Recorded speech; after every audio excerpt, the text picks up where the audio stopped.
Speaker sir, सबसे पहले मैं आपका धन्यवाद करना चाहता हूं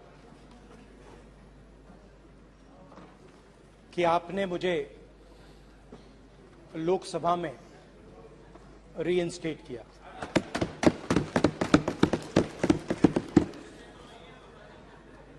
और पिछली बार जब मैं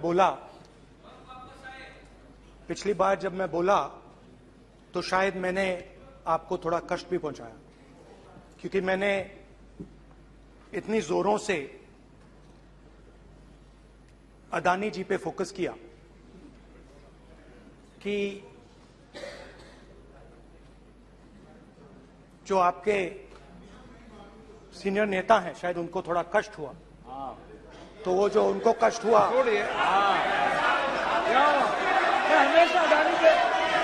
हमेशा अडानी पे अभी भी कष्ट हो रहा है। वो जो कष्ट हुआ, अभी भी कष्ट हो रहा है। विषय पे आइए, विषय पे। अभी भी कष्ट हो रहा है। ये देखिए, ये सारे ये मगर सुनिए तो वो जो कष्ट हुआ 1 2 3 4 5 उसका असर शायद आप पे भी थोड़ा हुआ। तो इसके लिए मैं आपसे माफी मांगता हूं, मगर मैंने सिर्फ सच्चाई रखी थी। मगर आज जो मेरे बीजेपी के मित्र हैं, आज आपको डरने की जरूरत नहीं है, डरो मत क्योंकि आज जो मेरा भाषण है, डरो मत और आप डरो मत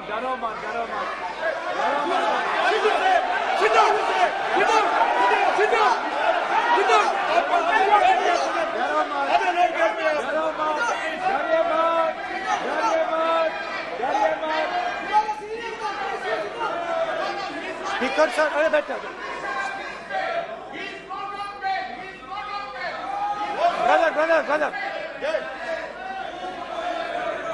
तो आज कोई घबराने की जरूरत नहीं है। आज मैं अपना भाषण, मेन जो भाषण है वो अदानी जी पे नहीं बोलने जा रहा हूं। आप छोड़िए, तो आप रिलैक्स कर सकते हैं, आप शांत रह सकते हैं, क्योंकि मेरा भाषण आज दूसरी डायरेक्शन में जा रहा है।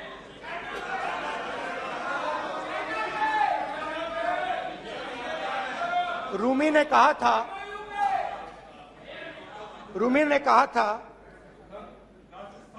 जो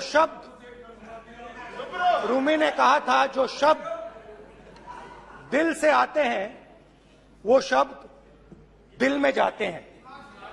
तो आज मैं दिमाग से नहीं बोलना चाह रहा हूं, मैं दिल से बोलना चाह रहा हूं।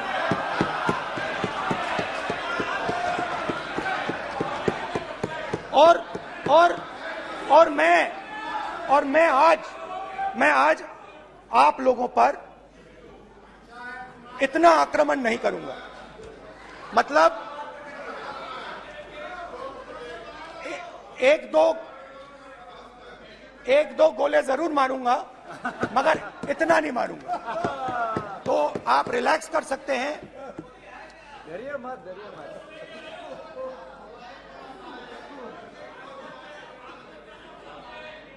अरे रक्षा मंत्री जी आज संभाल लेंगे हम लोग।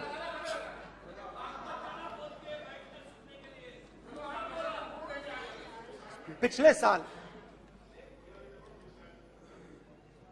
130 दिन के लिए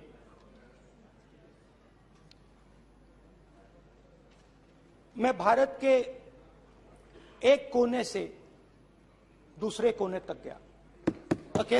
अकेला नहीं, बहुत सारे लोगों के साथ।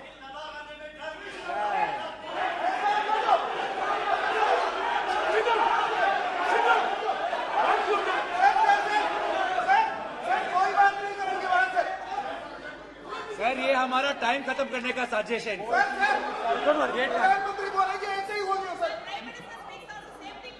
सारे समाज निकल गए जबरदस्ती समुद्र अधीर अधीर अधीर समुद्र के तट से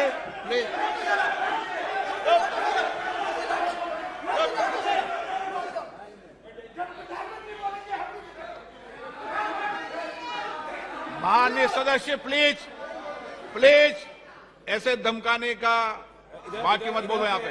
यहाँ पे बोलिए, आप उधर भी हाँ बोलिए। प्लीज। मैं समुद्र के तट से कश्मीर की बर्फीली पहाड़ी तक चला। नहीं, लद्दाख को मैंने नहीं छोड़ा। यात्रा अभी खत्म नहीं हुई है, यात्रा जारी है और जरूर लद्दाख आएंगे, घबराइए मत।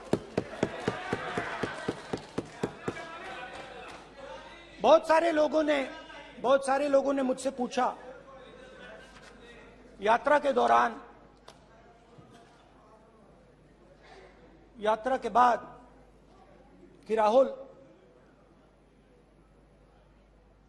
तुम क्यों चल रहे हो, क्या तुम्हारा लक्ष्य क्या है, कन्याकुमारी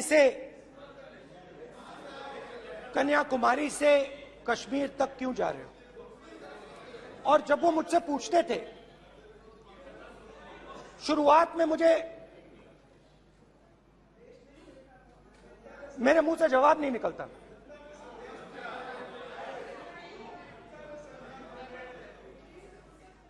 शायद मुझे ही नहीं मालूम था कि मैंने ये यात्रा क्यों शुरू की। जब मैं कन्याकुमारी से शुरू हुआ, मैं सोच रहा था मैं हिंदुस्तान को देखना चाहता हूं, समझना चाहता हूं, लोगों के बीच में जाना चाहता हूं, मगर गहराई से मुझे मालूम नहीं था।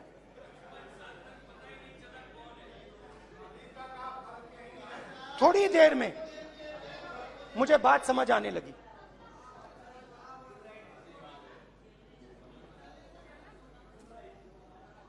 जिस चीज से मुझे प्यार था, जिस चीज के लिए मैं मरने को तैयार हूं, जिस चीज के लिए मैं मोदी जी की जेलों में जाने को तैयार हूं, जिस चीज के लिए मैंने 10 साल हर रोज गाली खाई, उस चीज को मैं समझना चाहता था। ये है क्या जिसने मेरे दिल को इतनी, भाई आप रनिंग कमेंट्री बंद करो नहीं तो हम भी चालू करेंगे। सुनने का अपने धैर्य रखो। जिस चीज ने मेरे दिल को इतनी मजबूती से पकड़ रखा था, उसको मैं समझना चाहता। शुरुआत में जैसे मैंने शुरू किया, सालों से मैं हर रोज 8-10 किलोमीटर दौड़ता हूं, तो मेरे दिमाग में था कि अगर मैं 10 किलोमीटर दौड़ सकता हूं तो 25 किलोमीटर चलने का क्या मतलब, कोई बड़ी बात नहीं। ये मैंने सोचा था। आज मैं उस भावना को देखूं तो वो अहंकार था कि मैं ये कर सकता हूं, ये कुछ नहीं है। तो मेरे दिल में उस समय अहंकार था।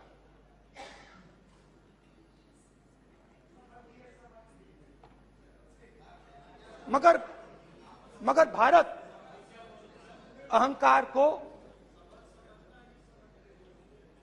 एकदम मिटा देता है, 1 सेकंड में मिटा देता है। तो हुआ क्या, 2-3 दिन में मेरे घुटने में दर्द शुरू हो गया। पुरानी इंजरी थी और जबरदस्त दर्द। हर रोज मैं उठूं और मेरे घुटने में दर्द, हर कदम में दर्द। तो पहले 2-3 दिनों में जो अहंकार था, जो मतलब भेड़िया जो निकला था, वो चींटी बन गई एकदम। जो हिंदुस्तान को अहंकार से देखने निकला था, वो पूरा का पूरा अहंकार गायब हो गया। और रोज मैं डर डर के चलूं कि क्या मैं कल चल पाऊंगा। ये मेरे दिल में डर था। और जब भी ये डर बढ़ता था, कहीं ना कहीं से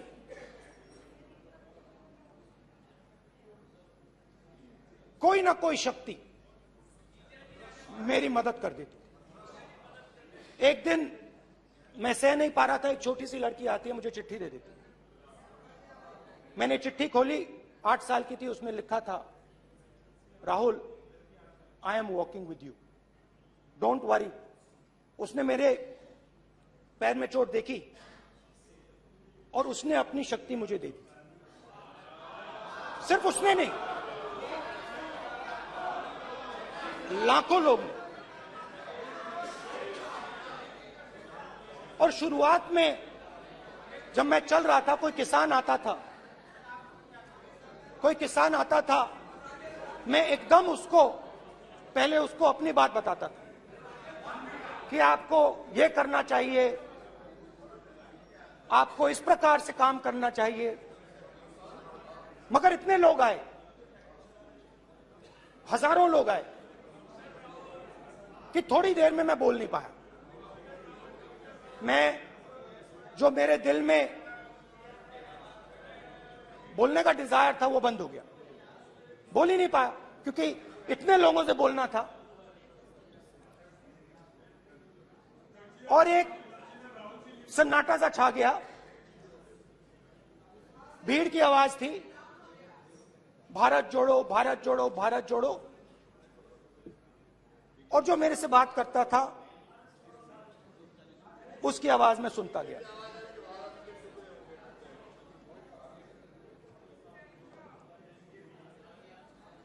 हर रोज सुबह 6 बजे से रात 7-8 बजे तक आम आदमी, गरीब, अमीर, बिजनेसमैन, किसान, मजदूर, सबकी आवाज।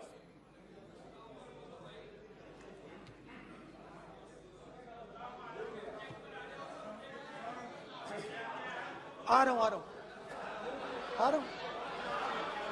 आप कल से रुके, अब थोड़ा और रुक लो, 5-10 मिनट रुक जाओ।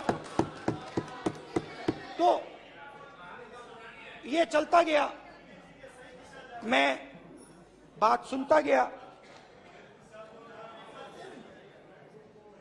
और फिर मेरे पास एक किसान आया, और किसान ने हाथ में रुई पकड़ी हुई थी, और उसने मुझे कहा, अध्यक्ष महोदय, उसने मुझे कहा, मेरे आंख में देखकर उसने मुझे अपना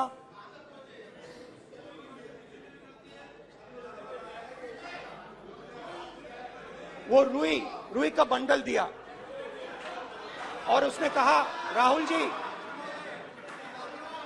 यही बचा है मेरे खेत का, यही बचा है, और कुछ बचा नहीं है। मैंने उससे, जो मैं नॉर्मली सवाल पूछता था, भैया आपको बीमा का पैसा मिला, वो पूछा। बीमा का पैसा मिला, वो पूछा। और किसान ने मेरा हाथ पकड़ा। किसान मुझे कहता है कि नहीं राहुल जी, मुझे बीमा का पैसा नहीं मिला, हिंदुस्तान के बड़े उद्योगपतियों ने वो मुझसे छीन लिया। मगर इस बार बड़ी अजीब सी चीज हुई। जब मैंने किसान को देखा और वो मुझसे बोल रहा था, तो जो उसके दिल में दर्द था वो मेरे दिल में आया। जो उसके आंखों में शर्म थी जब वो अपनी बीवी से बात करता था, वो शर्म मेरी आंखों में आई। जब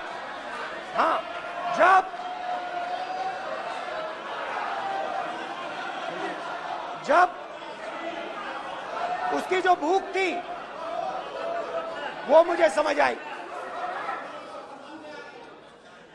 और उसके बाद यात्रा बिल्कुल बदल गई। मुझे भीड़ की आवाज नहीं सुनाई देती थी, मुझे सिर्फ उस व्यक्ति की आवाज सुनाई देती थी जो मेरे साथ बात कर रहा था। उसका दर्द, उसकी चोट, उसका दुख, मेरा दुख, मेरी चोट, मेरा दर्द बन गया। समझने की कोशिश करो।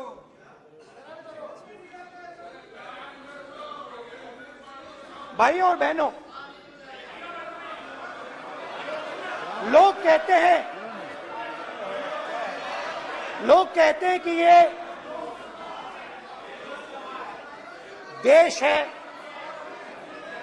कोई कहता है ये अलग अलग भाषाएं हैं, कोई कहता है ये जमीन है, मिट्टी है, कोई कहता है ये धर्म है, ये सोना है, ये चांदी है। मगर भाइयों और बहनों, सच्चाई है कि ये देश एक आवाज है।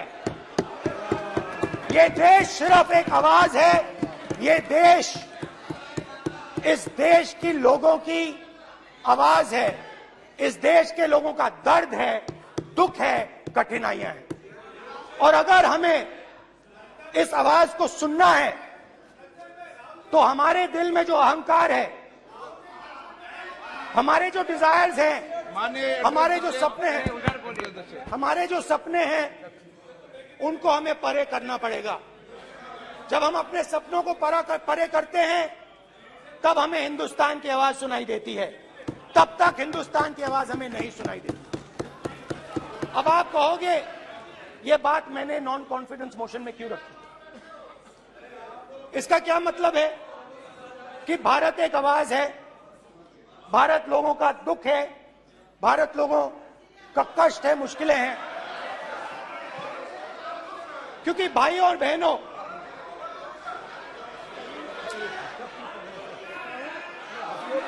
अध्यक्ष महोदय, और पूरा सूद समय जवाब तुमको मिलेगा, तो पूरा सूद समय जवाब देंगे सर।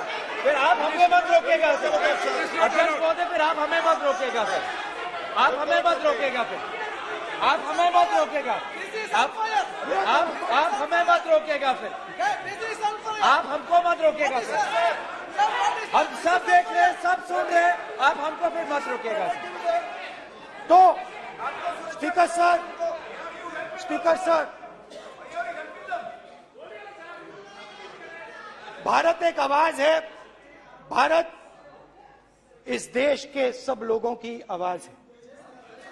और अगर हम उस आवाज को सुनना चाहते हैं, हमें अहंकार को, नफरत को मिटाना पड़ेगा। स्पीकर सर, कुछ ही दिन पहले मैं मणिपुर गया। हमारे प्रधानमंत्री नहीं गए, आज तक नहीं गए, क्योंकि उनके लिए मणिपुर हिंदुस्तान नहीं है।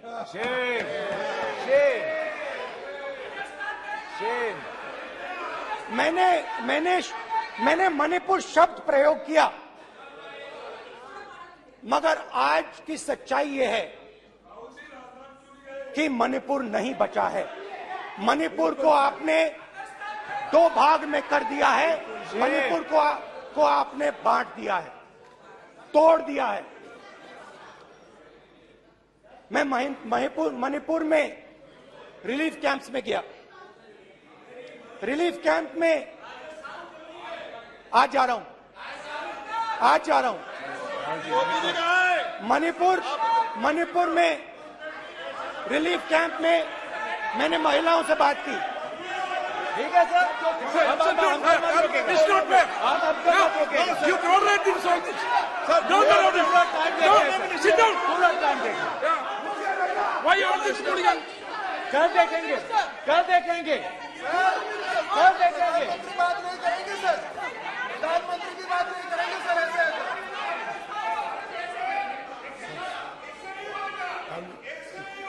सूद समय मैं जवाब मणिपुर मिलेगा। गया और मणिपुर के कैंप्स में मैंने महिलाओं से बात की, बच्चों से बात की, जो हमारे प्रधानमंत्री जी ने आज तक नहीं किया। एक महिला मुझे कहती है, मैंने उनसे पूछा, बहन क्या हुआ आपके साथ? What's this? एक एक मंत्री बोल रहे हैं, कल आप बोले एक एक मंत्री खड़े होके बोल रहे हैं, एक एक मंत्री खड़े होके ऐसे कर रहे हैं, एक एक मंत्री खड़े होंगे तो पूरे सांसद खड़े होंगे यहाँ पे, पूरे सांसद खड़े होंगे यहाँ पे, बैठे नहीं है चुपचाप करने का, पूरे सब खड़े होंगे, पूरे सब खड़े होंगे। कल कांग्रेस पार्टी ने पूरा देश खड़ा होगा आपके खिलाफ, तो पूरा देश कल आपके खिलाफ खड़ा होगा। मैं बहुत सारी महिलाओं से बात किया, मगर मैं आपको दो उदाहरण देना चाहता हूं। एक महिला मुझे कहती है, मैंने कहा क्या हुआ तुम्हारे साथ? कहती है,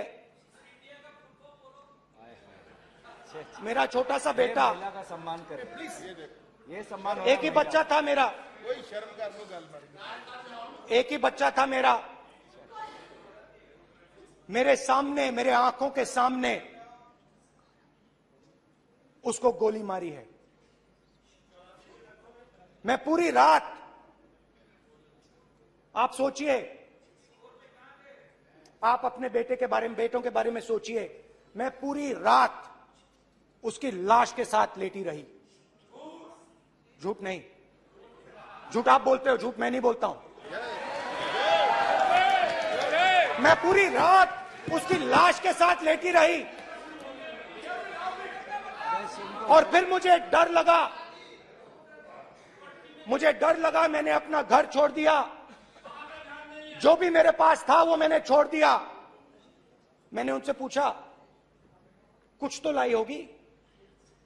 कहती है, नहीं, सिर्फ मेरे जो कपड़े हैं ये मेरे पास हैं। और फिर इधर उधर ढूंढती है और एक फोटो निकालती है और मुझे कहती है, यही मेरे पास अब बची है।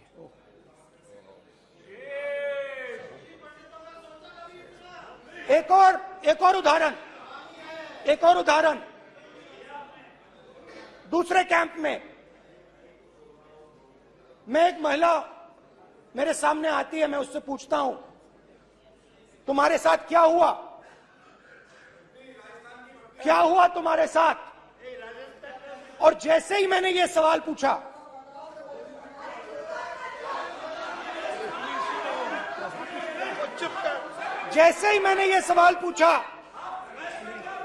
आप महिला का दर्द नहीं सुन सकते, महिला का दर्द नहीं सुन सकते, महिला का दर्द सुनने का आपका धैर्य नहीं है, महिला का दर्द नहीं सुन सकते, महिला का दर्द नहीं सुन सकते। जैसे ही मैंने उससे ये सवाल पूछा, बैठो, जी सर,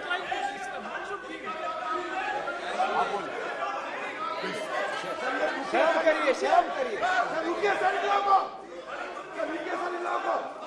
जैसे ही मैंने उससे सवाल पूछा, तुम्हारे साथ क्या हुआ, शर्म नहीं है तेरे को? वैसे ही 1 सेकंड में वो कांपने लगी। उसने अपने दिमाग में वो दृश्य देखा और वो बेहोश हो गई। मेरे सामने कांपती हुई बेहोश हो गई। तो ये मैंने आपको सिर्फ 2 उदाहरण दिए हैं। स्पीकर सर, इन्होंने मणिपुर में हिंदुस्तान की हत्या की है, सिर्फ मणिपुर की नहीं, हिंदुस्तान की हत्या की है। इनकी राजनीति ने मणिपुर को नहीं, हिंदुस्तान को मणिपुर में मारा है। हिंदुस्तान को कत्ल किया है, हिंदुस्तान का मर्डर किया है मणिपुर में।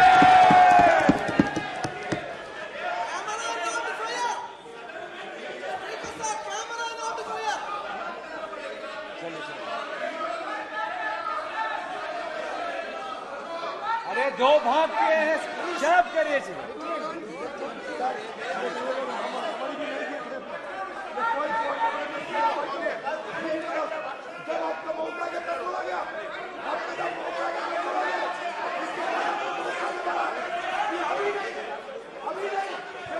माननीय सभी सदस्यों से कहूंगा शांति रखें, प्लीज प्लीज।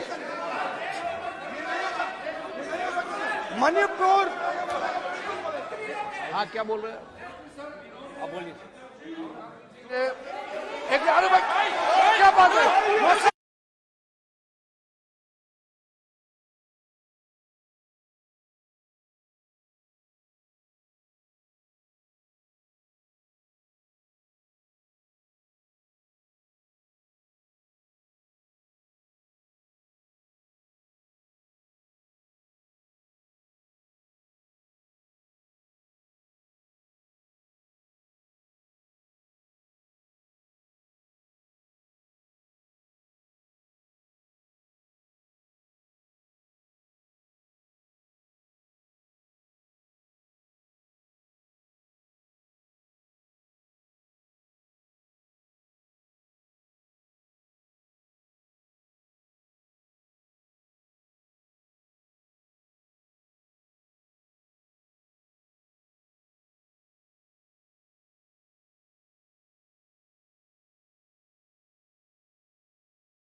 सारा कांग्रेस पार्टी की वजह से चला हुआ है।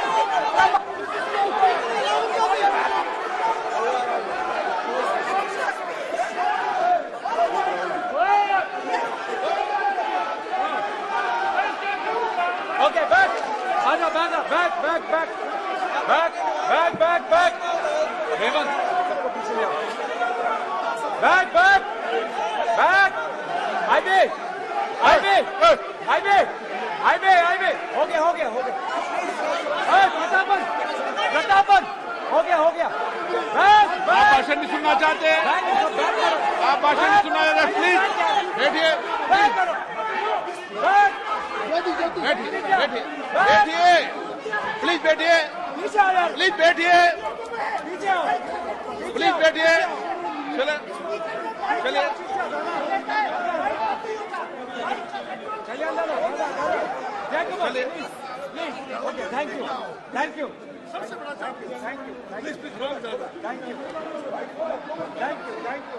थैंक यू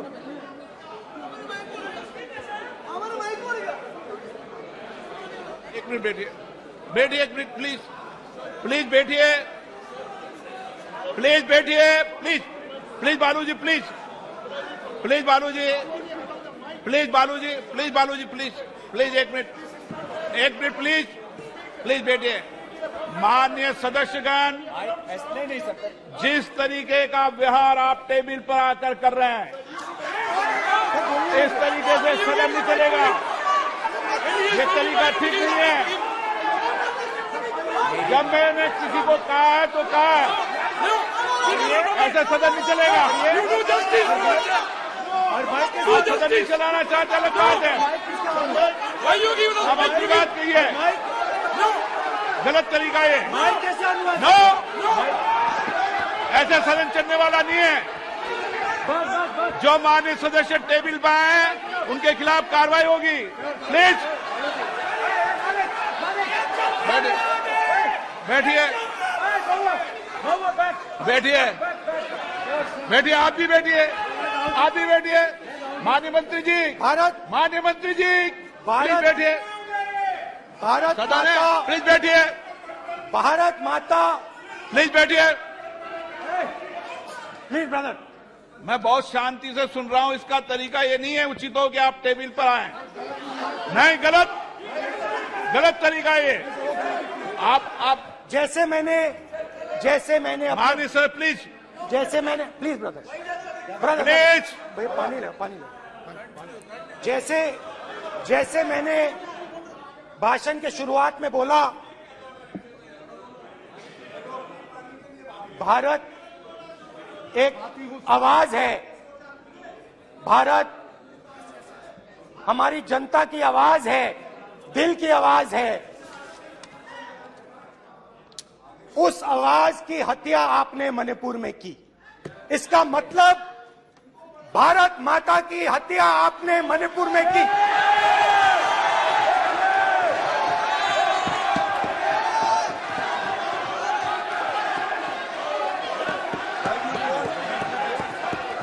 भारत माता को आपने मणिपुर के लोगों के मारा, आपने मणिपुर के लोगों को मारकर भारत की हत्या की है। आप देशद्रोही हो, आप देशभक्त नहीं हो, आप देश प्रेमी नहीं हो, आप देशद्रोही हो। आपने देश की हत्या मणिपुर में की। प्लीज एक मिनट, प्लीज बैठिए, प्लीज बैठिए। अब सवाल उठता आप है, बैठना चाहते नहीं बैठना चाहते? आप बैठना चाहते नहीं बैठना चाहते? इसीलिए आपके प्रधानमंत्री चाहते आप? मणिपुर में नहीं मैं जा आपको सकते बैठिए हैं, क्योंकि उन्होंने प्लीज देश की हत्या की है। मणिपुर में हिंदुस्तान की हत्या की है, भारत माता की हत्या की है। मणिपुर के लोगों के दिल में। प्लीज एक मिनट बैठिए आप।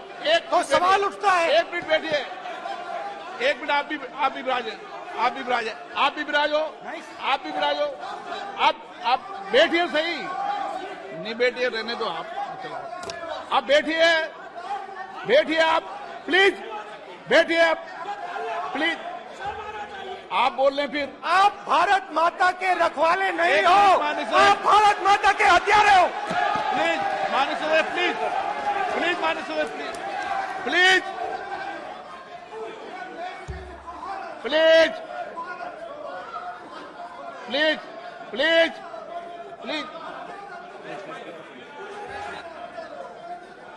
देखिए माननीय सदस्यगण, प्लीज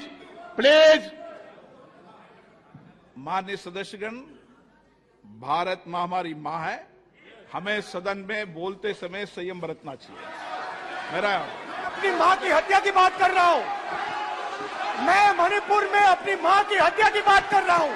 मैं आदर से बोल रहा हूं। आपने मेरी मां की हत्या की मणिपुर में। एक मेरी मां यहां बैठी है, दूसरी मां को आपने मणिपुर में मारा है।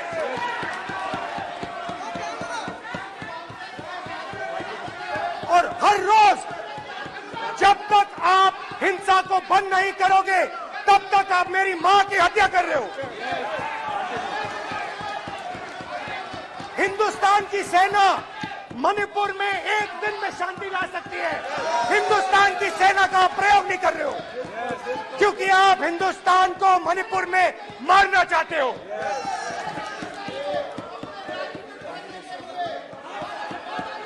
तो अगर नरेंद्र मोदी जी हिंदुस्तान की आवाज नहीं सुनते हैं, अगर हिंदुस्तान के दिल की आवाज नहीं सुनते हैं, तो किसकी आवाज सुनते हैं? दो लोगों की आवाज सुनते हैं। इसकी आवाज सुनते हैं, इसकी आवाज सुनते हैं, माननीय सदस्य, और इसलिए सुनते हैं। नो एक गलत तरीका माननीय सदस्य। देख लीजिए गलत तरीका है। अडानी जी के लिए मोदी जी ने क्या काम किया है। देख लीजिए, ये पहले आप और ये क्वेश्चन बाद लेने हैं, में। गलत तरीका आपका। माननीय सदस्य, आपका गलत तरीका है। आप सीनियर सदस्य हैं, आप इस तरीके का व्यवहार सदन में मत करिए। आप बात करिए, लेकिन इस तरीके से क्वेश्चन लाना ये उचित नहीं है किसी तरीके से। रावण दो लोगों की सुनता था। रावण दो लोगों की सुनता था। और कुंभकर्ण। वैसे ही नरेंद्र मोदी दो लोगों की सुनते हैं, अमित शाह और अडानी। भाई और बहनों,